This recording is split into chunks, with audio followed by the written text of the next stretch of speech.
오늘의 말씀은 삶의 금과 같은 순간을 소유하기, 삶의 금과 같은 순간을 소유하기라는 제목으로 하나님 말씀 같이 보도록 하겠습니다. 우리가 이 땅에 살면서 금과 같은 그런 귀중한 시간들이 있습니다. 시편에서 제일 오래된 시편 90편을 보시면 이렇게 나왔어요. 90편 10절 같이 한번 읽어볼까요? 시작. 우리의 해수의 날들이 70년이요 강건하면 80년이라도 그 해수의 위력은 수고와 슬픔뿐이니 그 위력이 곧 끊어짐에 우리가 날아가 버리나이다. 빨간 부분만 다시 한번 제가 읽겠습니다. 그 위력이 곧 끊어짐에 우리가 날아가 버리나이다. 이렇게 나와 있어요.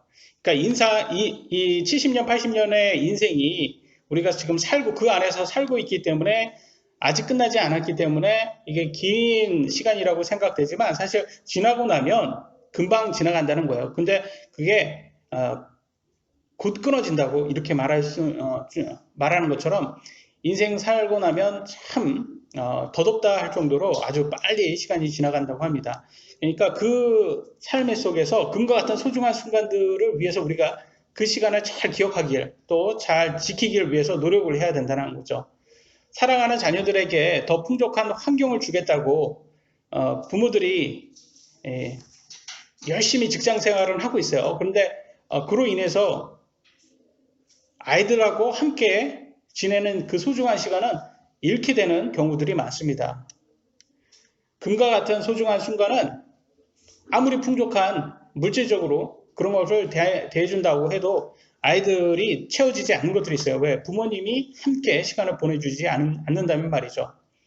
오늘날 우리 자녀들은요, 부모와 함께 보내야 하는 시간이 일정한 시간이 필요합니다. 그럼에도 불구하고 이렇게 일을 하느라고 직장을 다니냐고 너무 바빠가지고 아이들을 그냥 학원에 방치하고 학교에 방치하고 그러다 보니까 아이들이 부모님의 있을 자리가 없다 보니까 부모님을 신뢰하지 않는 거예요. 왜냐면 부모님하고 같이 시간도 보내고 대화를 해야 되는데 그거 안 하고 학교에 그냥 맡겨버리고 그 친구들하고만 시간을 보내다 보니까 부모보다는 학교와 친구들을 더 신뢰하는 경우가 더 생기게 됩니다.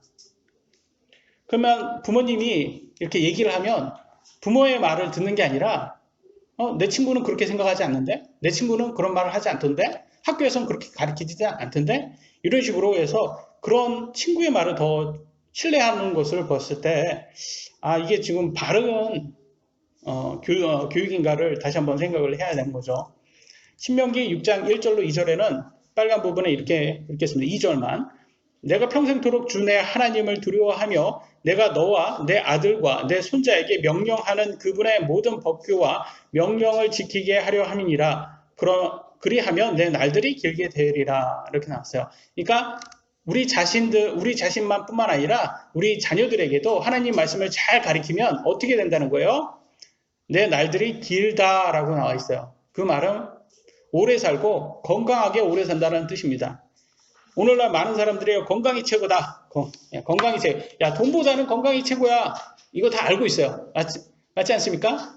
건강이 최고예요. 병원 안 가는 게 최고입니다. 그게 가장 큰 복이에요. 근데 성경에서는 뭐라고 나왔습니까? 하나님을 두려워하고 우리 자녀들에게 하나님 말씀을 잘 가르치면 건강하게 오래 산다고 이렇게 말을 해주고 있습니다. 그러면 여러분도 그럴 거예요. 아니, 건강하게 오래 사는 거하고 하나님 말씀 잘 가리키는 거하고 무슨 상관이 있습니까? 라고 하실 겁니다. 근데 이렇게 반문하지 마시고 예수님의 말씀의 가치관을 믿는 국가를 보시고 아니면 불교라든지 그 다른 가치관을 믿고 있는 그런 국가들을 한번 보세요. 동남아시아 이런 불교 사상에 있는 그런 국가들을 이렇게 보시면 평균 수명이 미국에 비해서 상당히 많이 떨어집니다. 건강하지도 않고 아주 특히 아프리카 같은데 못 사는 나라 보시면 아시겠지만 40살이면 다 이게 준비를 해야 돼요. 40살이면. 그러니까 우리 이제 저희 나이 또르면 이제는 마무리 지어야 되는 거예요. 50살이면 오래 산 거예요. 거기에 그런 데서는. 그러니까 한번 보세요. 근데 이 미국이라든지 이런 나라를 보시면 다 80살이 우리나라도 이제 80살이잖아요. 평균 연령이. 그만큼 오래 산다는 거죠. 대한민국이란 나라도 사실은 원래는 100년 전만 해도 조선이었을 때는 굉장히 못 사는 나라였잖아요. 그때 굉장히 그때는 뭐 했습니까? 많이 살면 무슨 잔치를 했어요? 60세만 되면 환갑잔치를 했잖아요. 그게 무슨 말이에요? 오래 살았다는 거예요. 그때, 근데 지금은 뭐래요? 60살 돼서 환갑잔치 하면, 야, 나 늙은 것 같아. 그럼 무슨, 60이 무슨, 예, 70도 안 한다고 그러잖아요. 아유, 요즘. 이해되시죠? 무슨 차이인지. 그때 당시에는 60만 살아도 오래 산 거예요. 근데 지금은 70도 오래 산 게 아닌 거예요. 이제 명함도 못 내미는 거예요. 그게 뭐예요? 이 나라가 어떻게 된 거예요? 지금. 이렇게 바뀐 거예요. 왜 바뀌었어요? 사람은 안 바뀌었잖아요. 뭐가 바뀐 거예요? 환경이 바뀐 거예요. 가치관이 바뀌었어요. 가치관이 바뀌고 지금 건강한 음식으로 건강한 환경에서 잘 살게 되니까 오래 살게 된 거예요. 근데 이 가치관이 뭐였냐? 하나님의 말씀에 기초가 된 가치관이냐?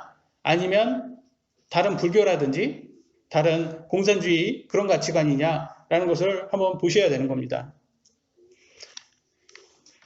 근데 참 거꾸로 아직까지도 이렇게 조선, 100년 전에 그 조선을 지금도 그 맥을 너무 사랑해서 그 조선이를 너무 사랑해서 저기 북쪽은 그걸 계속 유지하고 있습니다. 그죠? 근데 북쪽에 보면 군인들 보시면 뭐 20살 뭐 이런 애들인데 키가 150이 아니 160이 안 된다고 하잖아요. 다 150. 특히는 뭐 140 되는 애들도 있답니다. 남자애들이 못 먹어서 키가 못 커서 그렇답니다. 그러니까 딱 이렇게 뭐 유튜브 같은 데서 북한 군인들 보면 너무 왜소하고 빼창 마르고 키도 작고 그래서 딱 보면 애들이 중학생 같이 보여요. 요즘 중학생은 우리나라 중학생들은 큰데 걔네는 뭐 다 어른인데도 중학생처럼 보인다는 거죠. 그러니까 왜 그래요 지금? 그쪽은 조선의 그 가치관을 왕족 가치관이잖아요. 조선 왕족 김씨 가문으로 바뀐 거예요. 그냥 이씨 가문에서 김씨 가문으로 바뀌었을 뿐이지 계속 그게 이어진 거예요. 거기도 그냥 왕이라는 이름만 안 한 거지 왕이잖아요. 그러니까 그걸 계속 이어진 나라가 아직도 있는 거예요. 근데 거기하고 대한민국하고 한번 여러분 비교해 보세요. 뭐만 바뀌었는지. 근데 가장 중요한 건 하나님의 말씀이었다는 거죠. 그래서 이제 하나님의 말씀을 딱 이렇게 열심히 딱 받고 나서 그렇게 자라서 그러면 잘 살게 되잖아요. 그죠? 근데 잘 살게 되면 거기에 끝날까요? 아니면 거기에서 하나님께서 한 번 더 경고를 하실까요? 네, 경고를 당연히 하십니다. 그 경고를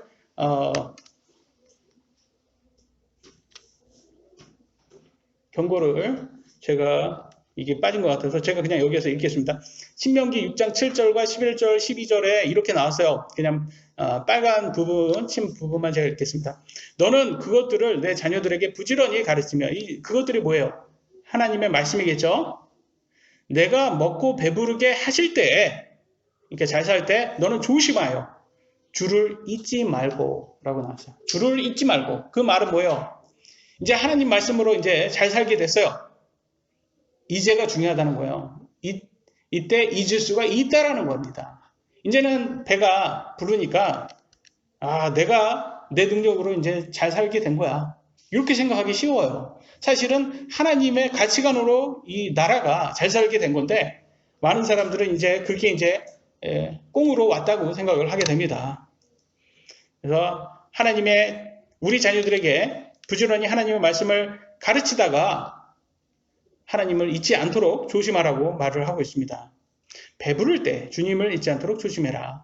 가난할 때는 하나님께 잘 살게 해달라고 그렇게 기도하다가 잘 살게 되니까 하나님을 또 잊어버린다고 말하는 겁니다. 그게 오늘날 우리나라 이 대한민국의 현 주소입니다. 지금은 정말 잘 살게 됐잖아요. 이제 미국을 가도 부럽지 않아요. 지금 한국이. 그만큼 한국이 잘 살게 됐어요. 지금 정말로. 근데 지금 대한민국은 오히려 기독교를 탄압하는 국가가 되어가고 종교의 자유가 없는 국가가 점점점 되어가고 있습니다. 이제 잘 살게 되니 하나님 말씀을 버리고 무신론으로 자녀들을 교육하고 하고 있습니다. 지금 모든 교육의 자료가 다 무신론자들에 의해서 만들어진 교육 자료로 아이들을 교육하고 있어요. 교회는 다니면서도 하나님 말씀보다는 학교 교육을 더 신뢰하게 하고 있어요. 지금 오늘날 많은 크리스찬이라고 하는 부모님들이 학교 교육을 더 중요하게 생각을 하고 있어요. 학교에 중요한 시험이 있으면 교회 예배도 빠져가면서도 아이들을 학교 공부하라고 이렇게 말합니다. 그러면 아이들에게 뭐라고 가르치는 거예요? 자연스럽게. 예. 하나님께 신실한 것보다 네 공부가 더 우선이다라고 가르치는 거예요. 물론 공부 열심히 하는 건 중요합니다. 그렇지만 무엇이 우선인지는 여러분 가르쳐 주셔야 되겠죠. 미국의 어떤 학교에서는 이런 일이 있었답니다. 이거는 실제 있었던 일이에요. 잘 들어보세요. 선생님이 무신론자였어요. 그러니까 이렇게 말했어요. 나는 무신론자야. 무신론인 아이들은 손을 들어봐. 그러니까 이게 공립학교니까 다 손을 든 거예요. 딱 한 명만 빼고. 한 명이 아이만 빼고 손을 다 들었어요. 그러니까 선생님은 손을 들지 않는 학생에게 너는 왜 무신론자가 아니니? 라고 물어봤더니 저는 크리스찬입니다. 이렇게 한 거예요. 그러니까 너는 왜 이제 무안을 주고 선생님이 무안을 주기 위해서 그 학생한테 가서 너는 왜 크리스찬이니? 이렇게 물었습니다. 그러니까 저희는 교회도 다니고 저희 부모님은 크리스찬이기 때문에 저도 크리스찬입니다. 이렇게 얘기를 했거든요. 그러니까 이 무신론 선생님이 더 무안을 주기 위해서 모든 아이들 앞에서 그러면 너희 부모님이 정신에 문제가 있거나 정신 장애가 있으면 너도 정신 장애자니? 이렇게 얘기를 했습니다. 그러니까 그 아이는 얼마나 크게 뭐 강압적인 그런 마음을 갖겠죠. 선생님이 그러니까. 그러니까 그러면 저는 무신론자가 되겠습니다. 그러니까 선생님이 아주 잘했어. 아주 잘했어. 이렇게 얘기를 했답니다. 여러분 이거 어떠세요? 무신론자는 과연 종교 자신들의 믿음을 강요하지 않는 것 같아요? 여러분 보시기에는? 그렇잖아요. 무신론자는 항상 그러잖아요. 기독교인들. 야 너네들 믿는 건 괜찮아. 우리한테 강요만 하지 마. 그러잖아요. 근데 무신론자는 강요를 안 하나요? 강요합니다. 굉장히 강요를 많이 해요. 그들도. 여러분 중요합니다. 이거는 싸움이 영적 싸움이에요. 여러분. 그들이 강요하지 말라고 하면서 막 그러면 우리는 나이스한 사람이니까 우리는 강요 안 해. 우리만 잘 믿으면 되지. 왜 강요를 해? 아니라는 거예요. 여러분. 이거 믿지 않으면 저거 믿어야 되는 거예요. 지금 상황이. 지금 만약에 반대로 크리스찬 학교에서 크리스찬 선생님이 학생이 믿지 않는 학생에게 이렇게 한번 말했다고 한번 생각을 한번 해보세요. 그럼 이거를 누가 알았어요? 기자가 알았어요. 그러면 어떻게 여러분 신문에 JTBC 한겨레 신문에 뭐라고 나갈까요? 크리스찬 학교에서 이 말도 안 되는 일이 일어났다. 선생님이 무신론 학생에게 종교를 강요했어. 이 말도 안 되는 이런 상황이 어떻게 있을 수가 있냐라고 하지 않겠어요, 여러분? 크리스찬 학교에서라고 말도 안 되는 이게 여러분 크리스찬 학교라고 믿을 수 있는 게 아니에요. 지금 오늘날 기독교 학교에서 신학교에서 동성애자를 받지 않는다고 지금 이건 뭐 말도 안 된다. 동성애를 인정하지 않는다고 말도 안 된다. 이렇게 지금 하는 게 지금 오늘날 세상이에요. 그러니까 그들은 말하는 거야. 아니 신학교잖아요. 여기는 신학교니까 그럴 수 있지 않습니까? 이러는데 아니라는 거야. 거기는. 그 종교를 강요해서는 안 된다는 거야. 신학교마저도. 그렇게 지금 무신론자들이 올 때까지 온 거예요. 지금 마지막에 우리가 기독교인이 종교의 자유를 지금 뺏기기 바로 직전이가 오늘날 모습인 겁니다. 오늘날은 무신론이 지배하는 세상이기 때문에 종교의 자유가 없습니다, 여러분. 우리나라마저도 기독교라고 자유롭게 말하지 못하고 눈치를 봐야 돼요. 여러분 어디를 가서 한번 저는 기독교인입니다. 자유롭게 말할 수 있어요? 아니면 눈치를 봐야 됩니까? 눈치를 봐야 되지 않습니까? 지금?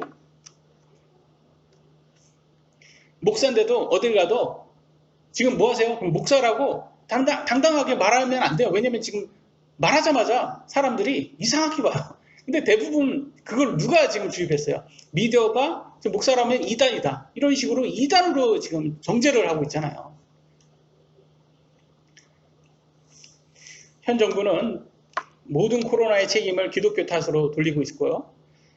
이렇게 가다 보면 요한계시록에서 이미 예언하듯이 환난의 시대가 되면 기독교를 전염병으로 취급하고 전염병을 옮기는 자들처럼 취급할 거야. 그러니까 오늘날 코로나 걸린 사람을 전염병 이렇게 확진자를 전염병 걸린 사람이잖아요. 그런 식으로 앞으로는 기독교인들을 그렇게 취급을 할 거란 거야. 이게 예행 연습이에요. 지금 코로나 확진자 대하듯이 기독교인들 너 기독교인들이야? 그러면 얘네는 전염병자야. 그래서 아이들까지도 정부가 데려갈 겁니다.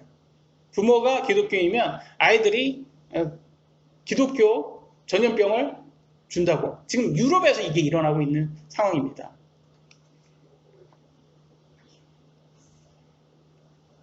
그래서 성경에는 그러죠. 지금이 구원의 때라고. 지금 받지 않으시면 안 된다.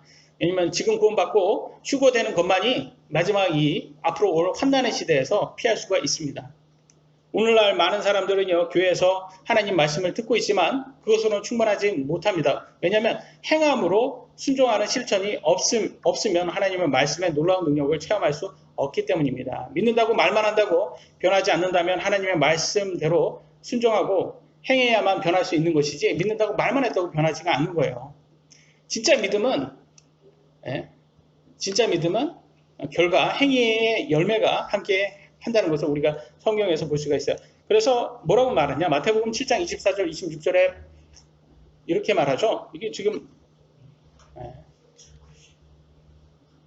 뭔가가 문제가 많네요. 지금 많이 빠졌어요. 이렇게 시험을 봤네요, 오늘. 그냥 들으시면 될 것 같습니다. 마태복음 7장 24절, 26절에는 이렇게 나왔습니다. 누구든지 나의 이 말들을 듣고 그것들을 행하는 자를 지혜로운 사람과 같다 하고요. 듣고 그것들을 행하지 아니하는 모든 자는 어리석은 사람과 같다. 이렇게 성경은 말하고 있거든요. 그 말은 뭐예요? 듣는 것만으로는 충분하지 못하다는 것을 얘기하는 거예요. 행하기까지 해야지 지혜로운 사람이 된다는 것입니다. 그냥 말씀을 듣고 그냥 행하지는 않고 그냥 하면 그거는 진짜 믿음이 아니라는 거예요. 그래서 신명기 6장 5절에는 너는 내 마음을 다하고 혼을 다하고 힘을 다하여 주 내 하나님을 사랑하라 이렇게 나왔습니다. 이거는 뭐 너무 잘 아는 구절이니까 우리가 다 알죠. 정말 사랑을 한다고 하고 있어요. 여러분, 근데 우리가 온 마음을 다해서 하나님을 사랑해야 된다는데 그걸 어떻게 사랑합니까? 눈에 보이지도 않는 하나님을. 그죠? 여러분 어떻게 해요? 어떻게 생각하세요? 눈에 보이지 않는 하나님을 어떻게 사랑해요? 내가 이렇게 안을 수도 없고. 어떻게 사랑할 거예요? 어떻게? 옛날에는 우리는 이해가 되는 게 우리 희영이는 이해가 안 될 거예요. 우리 세대는 이해가 돼요. 왜냐면 우리 세대는 옛날에 어떤 걸 했냐면 펜팔이라는 걸 했어요. 펜팔. 그래서 무슨 이렇게 주소가 뒤에 나와서 이렇게 펜팔을 해가지고 이렇게 열심히 이제 연애 편지를 써가지고 만난 적도 없는 때 이렇게 해서 오랫동안 뭐 몇 달, 그 다음에 1년 이렇게 펜팔을 해가지고 거기에서 사랑이 또 쌓여가지고 처음 만나서 결혼한 커플들도 종종 나오고 그랬잖아요. 옛날. 형이는 알 수 없죠. 편지로 서로 연애를 한다는 게. 얼굴도 안 본 사람이. 얼굴을 먼저 보고 확인을 하고 들어가야 되는데 우리가 사귀는 거 1일 이거 하려면 얼굴 먼저 확인돼야 되잖아요. 이거. 검열 들어가야 되는데 그때 당시에는 그거 없었어요. 그냥 마음이 더 중요했던 거예요. 그때는. 펜팔로 사랑을 키웠어요. 근데 그 말은 뭐예요? 사랑을 키울 수 있다는 건 그 사람의 가치관, 그 사람의 글, 그 사람 표현, 이게 사랑이 된다라는 거예요. 그걸로. 우리도 하나님이 우리들에게 편지를 써주셨어요. 사랑한다. 내가 너희를 사랑한다. 그 편지가 뭐예요? 성경이잖아요. 하나님 말씀이잖아요. 내가 너희를 사랑한다. 그러니까 이 말씀을 사랑하면, 우리도 사랑하면 하나님과 사랑을 하는 거예요. 하나님의 말씀을 믿고 사랑하시면 우리도 정말 하나님을 사랑하는 거예요. 그 가치관을 사랑하셔야 되는 겁니다. 진정으로 눈으로 보지 않아도 상대를 사랑하는 방법은 그 사람의 말과 글을 통해서 가치관을 사랑하면 되는 겁니다. 그래서 사도 바울은 뭐라고 했습니까? 이 세상에 많은 지식들을 내가 갖고 있지만 그 지식들은 내가 배설물로 여긴다라고 말을 하고 있어요. 배설물. 내가 오직 하나님의 말씀, 내가 오직 예수님만을 사랑하고 그분의 말씀만 내가 사랑하고 나머지 세상의 지식은 내가 배설물로 여긴다. 이 말은 그러면 지식이 그냥 나쁘냐, 세상적인 지식이 나쁘냐, 그런 말이 아니에요. 더 우선순위를 둔다라는 거예요. 하나님 말씀을 더 우선순위로 둔다. 왜냐면 너무 세상의 그런 가치관이라든지 세상의 지식을 너무 또 우선순위로 두면 하나님의 말씀이 뒤로 물려나가잖아요. 그러면 안 된다라는 겁니다. 또 많이 또 희영이가 또 이 또 말을 듣고 나 공부 안 해도 된다. 이렇게 할까봐 이걸 얘기하는 거예요. 또 너 목사님 말씀 들어보니까 성경 말씀만 열심히 공부하고 이렇게 학교 공부는 내가 안 해도 되는구나 이렇게 또 생각할까봐 이 말을 하는 겁니다. 정말 많은 사람들이요 세상적인 지식에 홀려서 잘못된 가치관을 그 가진 유명인들을 추종하는 것을 자주 보게 됩니다. 지난번에도 이 해민 스님 열심히 추종하셨다고 하는 사람들 많았잖아요. 그래가지고 책 열심히 팔아줘가지고 해민 스님 페라리 몰게 해주시고, 뉴욕에서 그 좋은 경치 좋은 아파트 뭐 보아 주택을 뭐 샀다가 뭐 그렇게 뭐 저기 그 서울에 있는데도 사고 막 열심히 했는데, 그게 또 뭐 그렇게 잘못됐겠습니까? 하버드 나왔으면 그 정도 또 몰아줘야지 되지 않겠습니까? 단지 사람들이 많은 사람들이 억울해서 그렇지요. 자기네 그렇게 비우라고 열심히 해놓고서 자기는 풀소유를 무소유를 강요해놓고서 우리한테는 무소유 해놓고 자기는 풀소유 하니까 사기당한 기분으로 그렇게 많은 사람들이 싫어합니다. 그러니까 이게 가치관은 어떤 가치관을 가느냐. 근데 그 사람이 만약에 무소유를 강요했으면서, 무소유를 했으면서 그 무소유로 인해서 세상의 물질에 대해서 내가 마음을 비우게 됐다. 그러면 그걸로 된 거지요. 그걸로 배운 거죠. 그러면 그걸로 끝나면 되는데 많은 사람들이 또 배신감을 또 갖는 거죠. 세상적인 지식은 하나님의 나라에 들어가는 것을 방해할 때가 있어요. 그렇기 때문에 그런 가치관은 더러운 배설물로 사도 바울은 여겼다고 말합니다. 우리가 정말 하나님을 사랑한다면 그분의 말씀을 사랑하는 사람들이 된다고 우리는 알고 있습니다. 그러면 자녀들에게도 하나님의 가치관을 가르칠 것이고, 그들의 배우자, 우리 자녀들의 배우자도 그 하나님의 가치관을 가진 사람을 만날 수 있도록 그런 걸 선호하게끔 만들어야 되겠죠. 교회를 오랫동안 다녔던 분들이 있는데 자신의 귀중한 딸을 시집 보낼 때 남자가 능력이 좋다고 무신론자들에게 시집을 보내시는 경우가 있어요. 그거는 상당히 좀 문제가 많은 게, 물론 딸이 고생하지 않고 사는 게 중요하지만 그보다 더 중요한 게 이 가치관인데, 같이 살면서 가치관이 안 맞으면 상당히 문제가 많거든요. 많은 사람들은 이렇게 종교를 너무 취미생활로 여기게 생각을 하고 있어요. 취미로 여긴다면 취미가 다르면 상관없잖아요. 뭐 그 정도로 뭐 큰 문제가 안 되잖아요. 근데 가치관은 아니에요, 여러분. 하나님의 말씀으로 가치관을 가진 사람하고 결혼을 해야지 되는데, 그걸 우습게 여기는 사람들이 많았다는 거예요. 한국에 많은 어머님들이. 오늘 완전히 뭐가 많이 빠져있네요. 그래서 또 뒤에 나온 거 아닌지 모르겠어요. 또 이러다가 맞아요. 뒤에 나왔어요. 지금 순서가 바뀌었어요. 그래서 고린도 6장 14절 이렇게 다시 한번 읽어보겠습니다. 시작.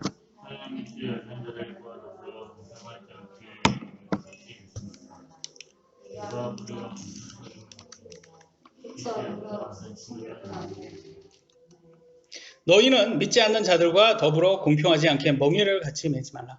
하나님 말씀에 하시잖아요. 이거는 분명히 얘기하는 거예요. 그러니까 가장 중요한 것은 가치관이 맞아야 되는데, 그 가치관을 하나님의 가치관을 가진 사람하고 결혼해야 되는데, 하나님의 가치관을 하고 같지 않은 사람하고는 같이 멍에를 같이 매지 말라라는 말. 멍에가 소가 두 마리가 함께 같이 일을 하려면 세우는 거잖아요. 같이 끼우는 거잖아요. 그러니까 결혼이란 말이에요. 이게 같이 결혼은 함께 믿는 사람이 해야 된다. 그러니까 내 마음을 다하고 혼을 다하고 힘을 다하여 주님을 사랑하고 그분의 말씀을 사랑해야 되는데, 그렇게 우리는 해야 된다는 것을 다시 한번 우리 자신을 돌아봐야 되겠죠. 하나님의 말씀을 사랑하는 사람은 하나님의 이 종교 활동을 취미생활로 여기지 않을 것입니다. 우리의 삶의 기준이 되어야 되는 것이죠. 우리가 하나님 말씀대로 살아야 금과 같은 순간을 소유할 수 있기 때문입니다. 세상적인 기준으로 살면 무신론자 가치관으로 여전히 살 수밖에 없게 됩니다. 여러분은 어느 때가 제일 행복했던 때인 것 같아요? 여러분 삶에서. 저는 초등학교 때가 제일 행복했던 것 같아요. 왜냐면 아무 생각 없이 그냥 열심히 친구들하고 놀면서 걱정 하나도 없이 부모님께서 다 해결해 주셔서 제일 좋았던 것 같아요. 그때 당시에는, 우리 어렸을 때는 그렇게 장난감이 많지 않았어요. 지금처럼. 그죠? 그때는 지금은 뭐라고 말합니까? 돌치기라고, 조각돌치기라고 합니다. 저희는 망각이라고 했거든요. 망각이. 비석치기. 예, 지금 비석치기 하는데 저희 인천 동네는 망각이라고 했었는데 못 들어보셨죠? 망각이라고. 예. 우리는 비석치기를 망각이라고. 예. 뭐 부산은 뭐라고 표현하나요? 조각치기를? 비석치기라고 하나요? 아우, 배우신 분들이네요. 우리는 그냥 망각이라고, 뭐 그게 어디서 나왔는지 모르는데 야 망각이 하자 그래서 같이 열심히 했는데 지금 그것도 우리 아이들이 학교에서 배워오더라고요. 또 유나가 배워와가지고 저기 나무 같은 거를로 이렇게 비석치기를 하더라고요. 그래서 참 그걸 보면서 옛날 생각이 나는 거예요. 그래서 그때 정말 재밌었는데 그때 뭐 장난감이 그렇게 많지도 않았어도 우리는 얼마나 재밌게 잘 지냈냐. 그렇게 그때가 그립더라고요, 되게. 성격이 저는 그렇게 굉장히 좀 긍정적이었어요. 그냥 뭐든지 즐겁게 했던 것 같아요. 뭐 별로 즐겁지 않은 상황이어도 뭐 그때 당시엔 다 가난했기 때문에 그렇게 뭐 가난에 대해서는 그렇게 생각을 하지 않았던 것 같아요. 다 비슷했다고 생각했고 그래서 제가 힘들었다는 걸 언제 처음 알았냐면 스트레스라는 거. 그 말로만 들었지 내가 그걸 체험을 한 데가 언제냐면 장교로 군생활을 간 다음부터는 정신적인 이 스트레스라는 것을 그때 체험을 하게 됐어요. 그러니까 이게 스트레스구나. 그 정도로 성격이 굉장히 좀 긍정적이었습니다. 근데 그런 것 같아요. 나이를 먹는다는 것은 성숙해진다는 거잖아요. 성숙해진다는 것은 내가 싫은 환경에도 그걸 적응을 해야 된다는 것으로 생각됩니다. 그래서 우리 자녀들은 이게 부모님의 고생을 잘 모릅니다. 근데 실제적으로 여러분 나이가 크면 클수록 어떠신 것 같아요? 삶이 즐거움이 가득합니까? 고생이 더 가득합니까? 고생이 더 가득해요. 그리고 즐거움은 이렇게 오래 가지 않더라고요. 이렇게 잠시 즐거운데 근데 오히려 걱정이라든지 고생이 더 크게 느껴지고 더 힘들게 만들더라고요. 그래서 그리고 생각을 하고 하나님의 말씀을 보니까 역시 하나님 말씀이 맞다. 그래서 욥기 14장 1절에 이렇게 나왔습니다. 여자에게서 태어난 사람은 날수가 적고 다음 같이 한번 읽겠습니다. 시작. 괴로움으로 가득하며. 맞지 않습니까? 우리 다 여자로부터 태어났잖아요. 우리 엄마 다 여자잖아요. 요즘은 또 남자를 엄마라고 부르는 그런 말도 안 되는 그런 세상이 됐지만 괴로움으로 가득하며 이렇게 성경은 말해주고 있어요. 맞아요. 이 세상 살면서 보니까 나이 먹으니까 더 괴롭구나라는 것을 알게 되더라고요. 그래도 성숙했다라는 것은 그거를 괴로우면서도 잘 인내를 해야 된다는 것 같아요. 근데 특히 성숙한 사람들은 또 예수님을 믿는 사람들은 우리의 소망이 있잖아요. 무슨 소망이 있습니까? 예수님 재림하시면 우리는 천국에 들어가는 소망이 있잖아요. 그 소망으로는 잘 인내하고 할 수 있잖아요. 근데 무신론자들의 그런 가치관을 따르다 보면 이상한 쪽으로 빠질 수 있어요. 남 탓을 그렇게 하라고 그렇게 가르칩니다. 남 탓을 하라고. 그리고 괴로움을 잊지 못해서 뭘로 대신을 합니까? 술로 잊으라고 자꾸 합니다.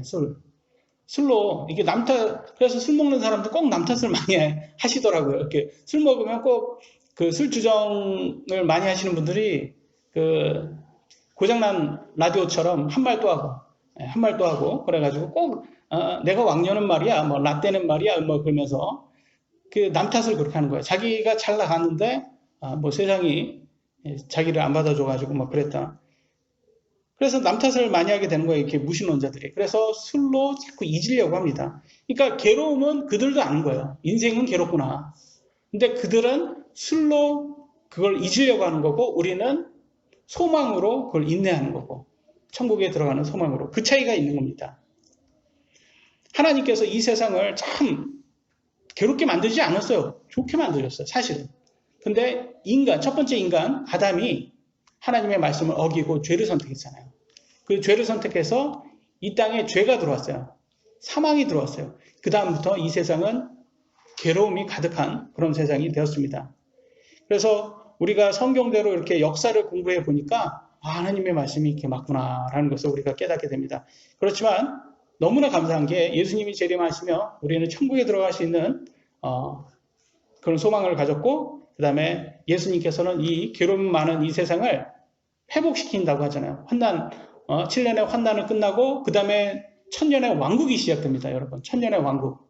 천년의 왕국 때 이제 다 회복한 세상이 된 거예요. 천년 동안은 이제 회복된 세상으로 예수님께서 통치를 하신다고 하셨어요. 그러면 우리는 그 천년의 왕국을 어떤 상태로 들어가겠습니까? 이제 교회는 예수님의 몸인 교회는. 우리는 천사와 같은 몸으로 들어가는 거예요. 천사와 같은 그런 상태로 들어가는 거예요. 천년의 왕국에 들어가서 사는 거예요. 그들하고 같이. 그럼 그들은 누구예요? 그들은 유대인들이에요. 이 몸을 가진 사람들은 유대인들이고. 이 날이 우리가 얼마나 손꼽아집니까? 이 날이 부활의 날이고 이 날이 영원한 생명의 날이라는 거예요. 그러니까 그 전까지는 하나님께서 인내를 하라고 했잖아요. 너네 이게 인내를 하려면 그냥 인내를 하라고 하겠습니까? 아니면 우리에게 금 같은 소중한 시간을 주시면서 그걸 가지고 인내를 하라고 하실까요? 살면서 기쁨을 주셨어요. 하나님께서. 무엇으로 기쁨을 주셨는데 그 기쁨으로 즐겁게 그래도 소중한 귀중한 시간을 지내면서 잘 인내하고 여기까지 와라라고 하신 거예요. 그래서 그러면 금과 같은 소중한 시간이 순간들을 우리가 잘 소유하기 위해서 영원한 시간에 들어가기 전까지 인내를 잘하기 위해서 하나님 말씀으로 어떻게 이 땅에 살아야 되는지를 간단하게 보도록 하겠습니다.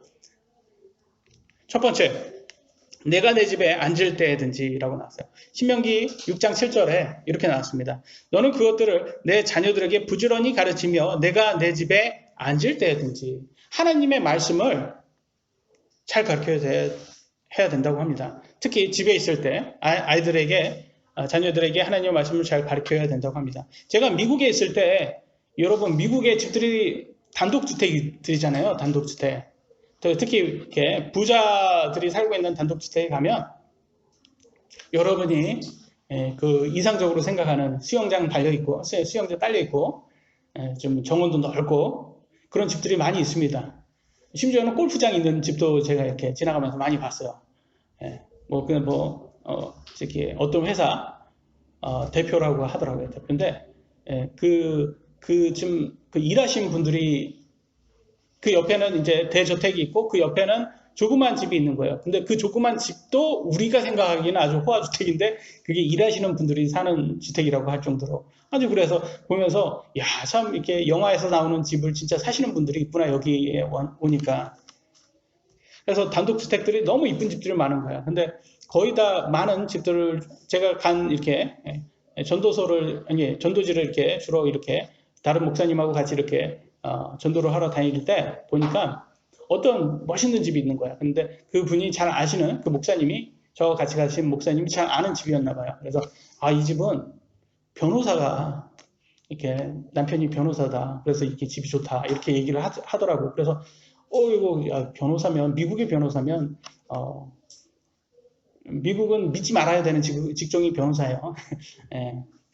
정비공하고 변호사가 그러니까 믿지 말아야 되는 직업군 중에 하나야. 그만큼 돈을 많이 벌어요, 얘네들이. 그래서 우리나라 이렇게 중고차 이렇게 딜러들처럼 이렇게 믿지 못하는 그런 직종인데, 여하튼간 부자들이 많더라고요, 변호사들이. 근데 집에 거의 없다라는 거예요. 너무 바빠서 집에 거의 없다라는 거예요. 아니 저렇게 좋은 집을 가지고 있는데 시간이 없는 거예요, 이 사람들은. 그러고 보니까. 그래서 야, 참 능력은 좋은데 시간이 없구나, 이런 사람들은. 너무 바쁜 거예요. 그러니까 집이 아니라 호텔인 거예요. 와서 잠만 자고 가는 거예요. 집은 깔끔하죠. 와서 잠만 자고 가니까 거의 쓰질 않는 거예요. 그러니까 이렇게 성공한 사람들이 좀 시간이 없구나. 그래서 안타깝다. 그래서 집이라는 게 이렇게 그럼 인식될 수도 있겠다. 호텔과 같은 걸로 인식될 수도 있겠다라고 생각할 때 우리가 집이라고 말하는 건 가정이라고 말할 때 이 가정은 사실은 이렇게 집 건물이 아니라 가족 구성원이잖아요. 사실 가족이잖아요. 가족 구성원.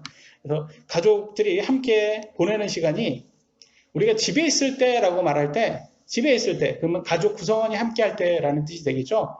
그럴 때 잠만 자는 집이냐 이 집이 아니면 우리 아이들하고 좋은 시간, 금과 같은 즐거운 시간을 보내는 장소냐라고 여러분 어떤 곳인지 여러분의 가정 한번 비춰 생각을 해보셔야 됩니다.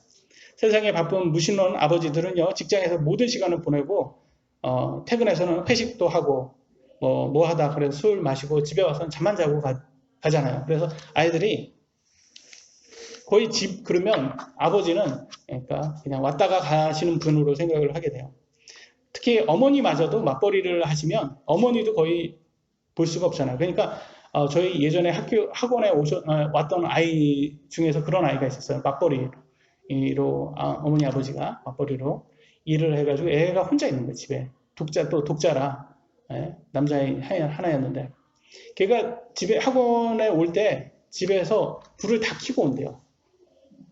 왜냐면 끝날 때 들어갈 때 혼자 집에 들어오면 무섭다는 거예요. 그래서 TV도 켜놓고 불도 다 켜놓고 온다는 거예요.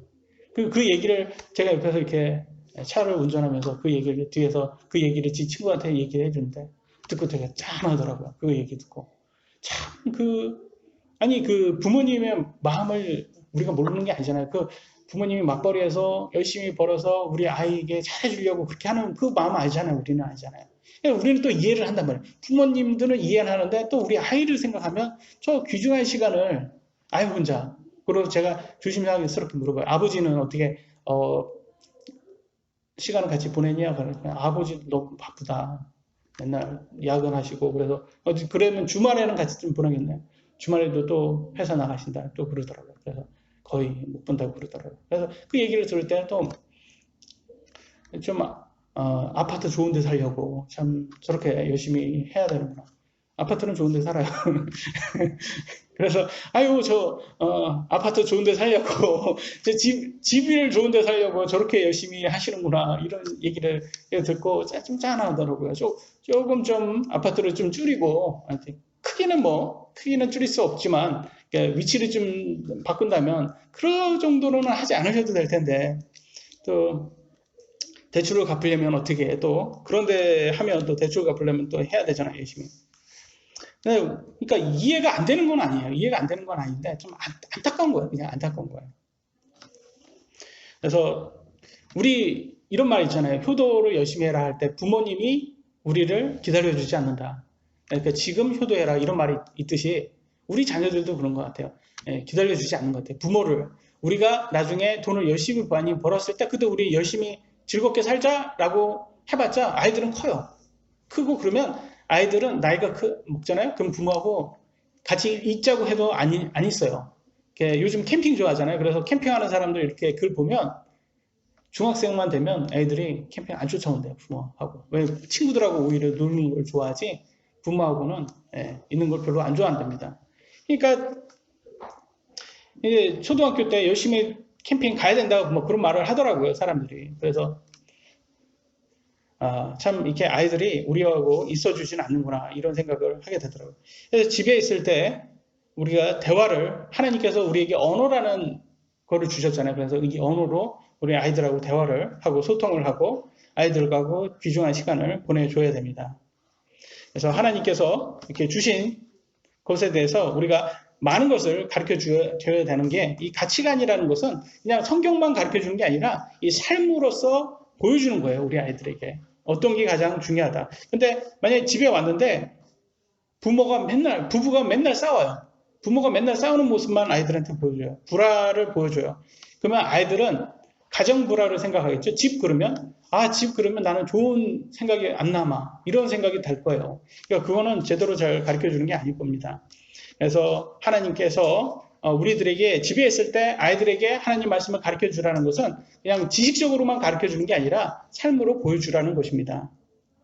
그래서 하나님께서 주신 이 시간을 감사하고 아이들하고 즐거운 시간을 보낼 수 있도록 그리고 너무 세상적인 것, 직장이라든지 그런 것을 너무 그렇게 중요하게 생각할 필요는 없어요.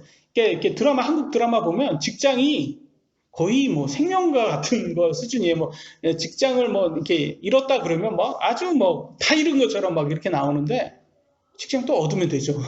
좀 눈을 낮춰서 좀 얻으면 되는 거지. 그거 아니면 아닌 것처럼 가정을 다 희생을 해서라도 그 직장에 꼭 있어야 되는 것처럼 자꾸 그런 식으로 사람들을 주입을 시키는 것 같아요. 아닙니다. 직장은 가정을 위해서 있는 거예요. 그래서 미국에서 직장 생활을 해보신 분들은 아시겠지만 안 해보셨죠? 근데 그러니까 모르시겠죠? 그래서 제가 해본 사람의 입장으로 말씀드리면 미국은 직장에서 같이 끝나고 같이 식사도 같이 안 해요. 무슨 말인지 아시겠죠? 직장은 그냥 직장인 거예요. 그냥 직장 끝나면 다 집에 가서 가족들하고 식사해요. 뭐 회식 남아서 회식한다 그런 거 없어요. 그럼 뭐 자기 할 일 하고 딱 끝나고 그러면 한국 사람은 그래요. 매정하다. 그거 왜 매정해요? 가족들하고 있어야죠. 직장 그 사람들하고 뭐 평생 사는 것도 아니고 그러니까 가족이 더 우선이 돼야 되는데 우리나라는 이상하게 뭐 일이 가장 더 우선이어야 되는 것처럼 해서 막 잘못된 사상이죠. 두 번째 한번 볼까요? 신명기 6장 7절에 보니까 이렇게 나왔어요. 내 자녀들에게 부지런히 가르치며 하나님의 말씀을 내가 길을 걸을 때든지 그래서 길을 걸을 때도 우리가 하나님의 말씀을 가르쳐야 돼요. 여러분 길 걸으면서 어떻게 가르쳐요? 막 이렇게 가는데 야 하나님의 말씀은 이렇게 되는 거야 이렇게 가르칠 수 있어요? 여러분? 못 가르치잖아요. 근데 여기는 길을 걸을 때도 하나님의 말씀을 가르치라는 무슨 말이겠어요? 여러분 삶으로서 어디를 가는 장소로도 아이들에게 가르쳐 줄 수 있다는 거예요. 저희가 이렇게 주일학교 이제 주일날 교회 이렇게 올 때 보면 아이들이 차 타고 오면서 마지막으로 이제 자기가 암송한 구절을 이렇게 검토를 자기들이 확인하는 거예요. 그래서 열심히 뒤에서 막 읽어요. 막 지네들이 암송해요. 그러면 제 앞에서 운전하면서 그 얘기 이렇게 암송하는 목소리를 들으면 얼마나 이쁜지 몰라요. 제가 딱 보면 지난주에는 제 유수가 막 이렇게 자기도 이제 암송해서 엘리베이터 타고 올라오는데도 아빠한테 아빠 이거 제가 암송한 거 들어보라고 하면서 아주 이렇게 좀 자랑하고 싶어가지고 막 열심히 암기하더라고요. 참 잘했다고 칭찬을 해주고 물론 아이들은 칭찬받으려고 아니면 선물 받으려고 열심히 하는 걸 수도 있어요. 근데 의도는 그렇다 하더라도 괜찮아요. 왜냐면 아이들이 커가지고 자신들이 어렸을 때 암송했던 그 성경 구절들이 나중에 사탄의 유혹을 받았을 때 그게 생각이 나서 그들을 막아줄 수가 있는 거예요. 예. 하나님의 말씀들이. 이거 굉장히 중요한 겁니다. 지금. 그런 식으로 우리가 가는 장소를 통해서도 우리 아이들에게 가르쳐 줄 수 있어요. 주일날 교회를 오지 않고 다른 데를 가는 거예요. 뭐 캠핑이라든지 결혼식이라든지 뭐 가족 행사라든지 이런 데를 가는 거예요. 그러면 아이들한테 뭘 가르쳐 주는 거예요? 나는 하나님의 집에 제일 신실해가 아니라 그것보다 더 중요해 이게 라는 것을 간접적으로 아이들에게 가르쳐 주게 되는 거예요. 그러면 성경과 하나님을 제일 사랑하라고 했는데 하나님의 말씀을 배우는 곳에 가는 것보다는 내가 육신적으로 즐기는 데 가는 것을 더 중요하게 생각을 하게 된다는 거예요. 그래서 어디를 가느냐가 중요한 겁니다. 어디를 가느냐. 또 가는 것을 통해서도 뭘 또 우리가 하는 것으로 가는 것뿐만 아니라 하는 것을 통해서도 아이들한테 가르쳐 줄 수가 있어요. 여러분 집에서 어떻게 해요? 아이들에게 뭐 이렇게 가사를 좀 아이들한테 하라고 합니까? 네? 굉장히 중요해요. 저희 집은 하우스워크라고 해서 매일 엄마가 아이들에게 가사일, 엄마를 도와야 되는 것을 매일 시켜요. 그래서 뭐 진공청소기를 돌려야 된다. 맡은 구역이 있습니다. 아이마다 3명의 아이들이 다 맡은 구역이 있어요. 그리고 설거지를 이렇게 세척기에서 빼가지고 찬장에서 집어넣고 다시 더러운 거는 세척기에 다시 집어넣고 뭐 이런 것들도 하고 또 자기가 이제 빨래 이렇게 엄마가 하면 자기 옷은 자기가 개요. 개고 그리고 또 이불도 개고 유수 같은 경우는 이제 이불을 들기가 힘들잖아요. 그러니까 거실까지 끌고 옵니다. 열심히 개요. 그래서 다시 끌고 가요. 제가 그거 보면 참 이렇게 기특해요. 처음에는 힘들어요. 이불 개라고 하면, 이불이 아니라 자기 옷 개라고 하면, 하기 싫어요. 근데 계속 뭐 하기 싫어도 해야죠. 뭐, 어른도 하기 싫어도 하는 거 많잖아요. 아이들도 그걸 가르쳐야 되는 거예요. 그냥 하기 싫은데도, 투덜대면 혼나니까, 투덜대지는 못하고 속으로 투덜대겠지만 해요. 그래도 하는 거예요. 그걸 가르치는 거야. 그걸로 또 이게 교육이 되는 거야, 이게. 그래서, 유수도 이제 자기 옷 이렇게 개잖아요. 그러면 제가 그거 이렇게 비디오 찍어가지고 제 어머니한테 보내주는 거예요. 보내주면 참 잘한다고, 기특하다고 이렇게 하면서 저는 또 자랑하는 거죠. 제 아들이 이렇게 잘한다고. 유수가, 첫 번째 이제 그 돌 때였을 거예요. 돌 때 이제 돌잔치를 하는데 이제 그때는 저희 할머니죠. 아이들한테 증조 할머니가 이제 와 계셨어요. 근데 제가 이제 애가 말 안 들으니까 그때는 말을 못 했다 했잖아요. 근데 알아는 들을 때요, 말을. 소파에 앉아 있어. 가만히 앉아 있어. 이게 막 움직이네, 이게. 그 다음에 걸어 다닐 때니까. 그러니까 가만히 앉아 있는 거예요, 애가. 그러니까 90세가 넘으신 할머니가 보고 신기하는 거예요. 이게 얘는 어떻게 아빠가 그냥 가만히 앉아 있으라고 해도 그 가만히 앉아 있냐? 신기하다, 얘. 안 움직인다, 얘가. 이상하다. 얘 이럴 때, 이때가 지금 막 만지고 막 돌아가고 막 어디 올라가고 다 부시고 그래야 될 텐데 애가 왜 가만히 앉아있냐. 90세 할머니도 놀라요. 그럼 제가 대단한 거예요? 아니잖아요. 제가 그냥 하나님 말씀대로 가르쳤을 뿐이잖아요. 그러니까 하나님 말씀이 대단한 거예요. 하나님 말씀은 뭐라고 했어요?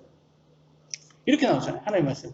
같이 한번 읽어보겠습니다. 잠언 13장 24절. 시작.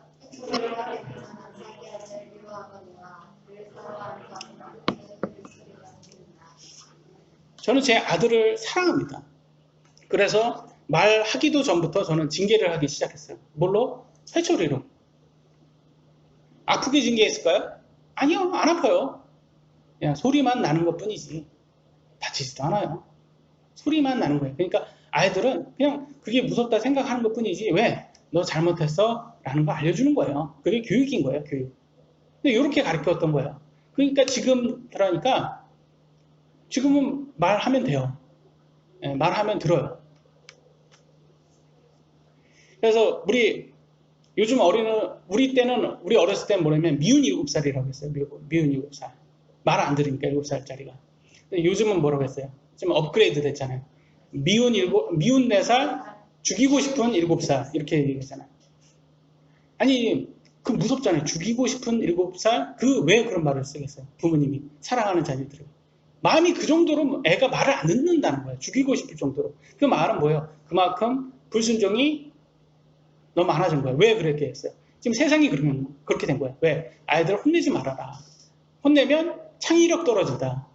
TV에서 계속 그렇게 얘기하잖아요. 그러니까 혼내지를 않은 거예요. 그러니까 죽이고 싶을 정도로 7살짜리가 말을 안 듣는 거예요.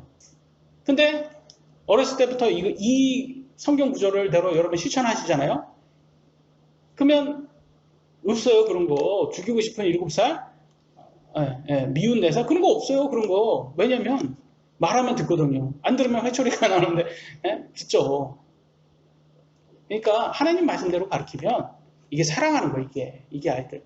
그러면 초등학교 딱 들어가잖아요. 그때부터는 회초리를 거의 들을 일이 없어요. 정말 그래요. 저희 큰 딸하고 둘째 딸을 보면 거의 회초리를 안 듭니다. 유수는 지금 거의 7살 이제 내년 들어가잖아요. 지금 얘도 마찬가지가 됐어요. 말하면 돼요. 말하면.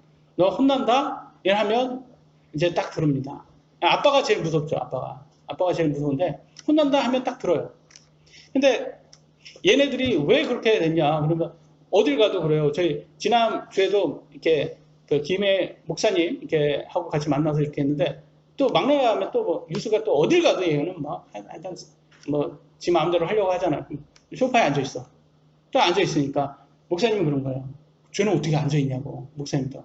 그러니까 다른 게 아니라는 거예요. 이게 하나님의 말씀대로 한 거지. 제가 뭐 아메리칸 스타일도 아니고 이거는 한국식도 아니고 그냥 이렇게 한 거예요. 그래서 저는 어렸을 때 이게 또 인터넷에 올라가서 어차피 저희 설교는 거의 듣는 사람도 없으니까 좀 솔직히 말씀드리면 저는 아이들 기저귀 갈 때도 저는 혼내고 가르쳤어요. 주걱으로 발바닥 하늘에 딱 때리고 그러면 애가 깜짝 놀라요. 아프지 않아요. 딱 때리고 그러면 그때 막 빠르게 기저귀를 제가 똥기저귀를 딱 갈아주는 거예요. 애가 놀랬을 때. 그러면 애들이 똥기저귀를 안 만져요. 근데 그걸 그냥 똥기저귀를 이렇게 그냥 갈아주면 막 만지고 막 이게 애 떼쓰고 막 그러면 흔들고 막 움직이면 제가 똥기저귀를 만지다가 똥기저귀가 애가 묻으면 또 목욕시켜줘야 되잖아요. 귀찮잖아요. 저는 발바닥이를 한 대 딱 이렇게 하면 애가 깜짝 놀랄 때 그때 순식간에 딱 똥기저귀를 갈아주는 거예요. 그러니까, 그렇죠. 그러니까 깔끔하게 주는 거예요. 그러니까 울지도 않아요. 그래서 저희는 셋 다 그렇게 제가 똥기저귀를 갈아줬는데 또 그렇게 하면 제 아내가 덜 갈아줬다 이렇게 생각하는데 저희는 똑같이 갈아줬습니다. 지금도 똑같이 화장실에서 저희 유수 막내를 이렇게 합니다. 그래서 제가 이제 항상 그래요. 내가 너 이렇게 많이 이렇게 화장실에서 이렇게 뒤처리 해주니까 아빠 잘 기억해라. 너 커서 또 아빠 이렇게 말을 합니다. 했던 건 이런 식으로 교육이라는 것은 그건 같아요. 교육이라는 것은 하나님 말씀을 교육한다는 것은 그냥 삶인 것 같아요. 삶인 것 같이. 그래서 이거를 누가 저는 배웠냐 그러면 저희 미국의 목사님한테 배운 거예요. 미국 목사님한테 이런 걸 배우는 거예요. 미국 목사님이 또 이런 걸 또 교회에서 가르쳐줘요. 그래서 오히려 미국의 아이들에서 특히 크리스찬 학교에서 아이들이 아주 정렬 잘하고 애들이 확실히 틀립니다. 하나님 말씀대로 가르쳐서. 마지막입니다. 내가 누울 때든지 일어날 때든지. 예. 신명기 6장 7절 내 자녀들에게 부지런히 가르치면 내가 누울 때든지 일어날 때든지. 그러니까 이렇게 보니까 하나님께서 누울 때든지 잠자는 것에 대해서는 참 복을 주신 거라는 걸 알 수 있어요. 시편 4장 8절에는 내가 평안히 눕고 자기도 하리니 주여 오직 주께만 나를 안전히 구하게 하시나이다. 시편 12절 127절 2절에 보니까 이처럼 그분께서 자신이 사랑하는 자에게 잠을 주시는도다 라고 했어요. 평안히 잠을 주는 게 하나님의 복이구나 라는 것을 제가 알 수 있습니다. 왜냐하면 여러분 제가 10년 동안 미국에 있을 때부터 불면증으로 고생을 많이 했잖아요. 그러니까 잠자는 게 이게 복이구나 라는 걸 알 수 있어요. 잠을 자야지 건강하고 잠을 못 자면 이게 너무 힘들어서 우울증까지 갑니다. 여러분 불면증이 있으신 분들은 아시겠지만 이게 생활하기가 힘들 정도로 힘들어요. 뭐냐면 겉보기에는 이게 아픈 환자처럼 안 보여요. 그냥 잠만 못 잤을 뿐인데. 근데 이게 얼마나 고생인지 몰라요. 이게 뇌를 누가 이렇게 제 뇌를 이렇게 꽉 이렇게 쥐어 짜는 듯이 아파요. 그러니까 짜증난 거예요. 이게 아픈 것도 아니고 짜증나는데 그러니까 화를 잘 내게 됩니다. 그렇게 되면. 그래서 우리 아이들도 잠을 못 자면 화가 빨리 나요. 특히 낮에 애가 짜증을 많이 부려요. 그러니까 애를 빨리 재워야 됩니다, 여러분. 빨리 재우면 낮에도 충분히 자고 낮에도 많이 자서 이렇게 짜증을 안 내는데 요즘 아이들 보니까 막 거의 부모하고 같이 잠들더라고. 꼬마 애인데도 애기도 막 새벽 1시까지 2시까지 그냥 내두는 거예요. 잘 때, 그러니까 나중에 잠들면 낮에 일어나서는 애 피곤해서 짜증내고 막 애 학교 가는 것도 힘들고 깨우기도 힘들고 그러는데 근데 저희 집은 다 9시에 무조건 취침을 해야 돼요. 무조건. 이거는 잠을 안 자도 그냥 누워 있어야 돼요. 불이 꺼진 방 안에서. 예전에는 8시였는데 지금 이제 9시로 이제 애들이 커가지고 늘어났는데 그러니까 아침에 저희보다 더 일찍 일어나요. 우리 아이들이. 그래서 지 할 일 다 하고 자 학교 가요 그냥. 그래서 뭐 자기네들 저희는 아침에 시리얼 먹잖아요. 그래서 아침에 지네들이 일어나서 다 시리얼 알아서 챙겨 먹고 자 챙겨서 가요 학교. 뭐 저희들은 뭐 그렇게 뭐 해줄 것도 없고. 그러니까 부모가 오히려 더 편해요. 근데 막 애들 짜증내고 그러면 부모들이 그러니까 애들 한 명 키우는 것도 힘들다고 하잖아요. 요즘. 그러니까 애들 키우는 것도 힘들어서 안 날라고 하잖아요. 근데 하나님 말씀대로 하니까 애들 3명 키워도 뭐 그렇게 힘들지 않습니다. 마지막 이제 정리를 하겠습니다. 데살로니가전서 5장 18절 이렇게 나왔습니다. 다시 한번 읽어보겠습니다. 시작. 모든 일에서 감사하라. 이것이 그리스도 예수님 안에서 너희에 대한 하나님의 뜻이니라. 아멘. 감사하는 거 가장 중요한 것 같습니다. 우리가 금과 같은 귀중한 시간을 우리 자녀들하고 같이 보내면서 하나님을 두려워하고 하나님 말씀으로 우리 아이들에게 잘 이렇게 가르치다 보면 그것처럼 더 귀중한 시간이 없을 거라고 생각됩니다. 그래서 여러분들도 아주 잘 아이들 키우는 것을 제가 잘 알고 있습니다. 하나님께서 여러분 자녀를 통해서도 또 영광을 받으실 겁니다. 그렇기 때문에 지금처럼 하나님 말씀으로 잘 교육을 하시다 보면 또 그래서 아이들도 크고 또 좋은 배우자 만나서 잘 결혼하고 그래서 계속 이 믿음을 대대로 이어질 수 있도록 그것이 우리가 천국에 들어가서 하나님께 칭찬받는 일이겠죠. 그런 성도들 될 수 있도록 같이 주님께서 도와주시기를 기도합니다. 오늘 여기까지 하겠습니다. 기도하시겠습니다.